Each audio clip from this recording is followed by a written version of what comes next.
स्वामी विवेकानंद का जन्म 12 जनवरी 1863 के कोलकाता में हुआ था। इनका बचपन का नाम नरेंद्र नाथ दत्त था। इनकी मृत्यु दुर्भाग्यवश 4 जुलाई 1902 को हो गई। इन्हें आदर्श और विश्वविख्यात विद्वान व्यक्ति के नाम से भी जाना जाता है। किसी दिन आपके सामने कोई समस्या ना आए, आप सुनिश्चित हो सकते हैं कि आप गलत मार्ग पर चल रहे हैं। जिसने भी किसी का साथ ढूंढा, समझ लो उससे सफलता पीछे छूट गई, क्योंकि भीड़ कभी शिखर पर नहीं पहुंचती। एक समय में एक काम करो और ऐसा करते समय अपनी पूरी आत्मा उसमें डाल दो और बाकी सब कुछ भूल जाओ। जो सत्य है उसे साहसपूर्वक निर्भीक होकर लोगों से कहो। उससे किसी को कष्ट होता है या नहीं, इस पर ध्यान मत दो। हम जितना ज़्यादा बाहर जाएं और दूसरों का भला करें, हमारा हृदय उतना ही ज़्यादा शुद्ध होगा और परमात्मा उसमें बसेंगे। हमें ऐसी शिक्षा चाहिए जिससे चरित्र का निर्माण, मन की शक्ति बढ़े, बुद्धि का विकास हो और मनुष्य अपने पैर पर खड़ा हो सके। जिस समय जिस काम के लिए प्रतिज्ञा करो, ठीक उसी समय पर उसे करना ही चाहिए, नहीं तो लोगों का विश्वास उठ जाता है।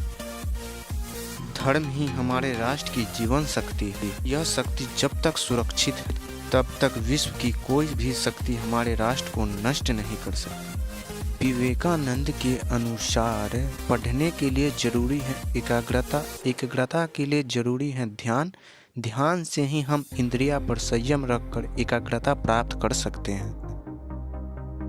जब तक मनुष्य के जीवन में सुख दुख नहीं आएगा, तब तक मनुष्य को यह एहसास कैसे होगा कि जीवन में क्या सही है और क्या गलत है।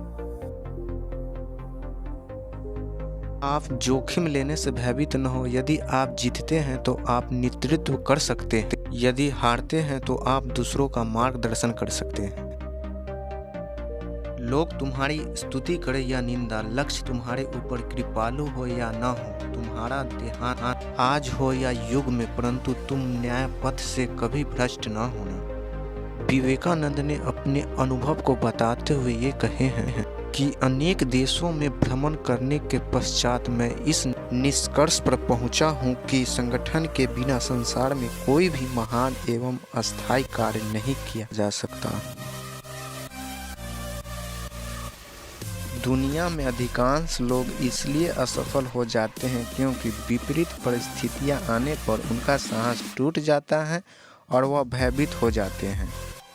संभव की सीमा जानने का एक ही तरीका है, असंभव से भी आगे निकल जाना। मनुष्य जितना अपने अंदर से करुणा, दयालुता और प्रेम से भरा होगा, वह संसार को भी उसी तरह पाएगा।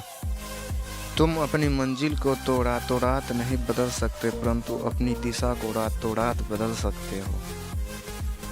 दिन रात अपने मस्तिष्क को उच्च कोटि के विचारों से भरो, जो फल प्राप्त होगा वह निश्चित ही अनोखा होगा। स्वामी विवेकानंद के अनुसार हर काम को 3 अवस्थाओं से गुजरना होता है: उपहास, विरोध और स्वीकृति। हमारे व्यक्तित्व की उत्पत्ति हमारे विचारों में है, इसलिए ध्यान रखें कि आप क्या विचारते हैं। शब्द गौण है, विचार मुख्य है और उनका असर दूर तक होता है।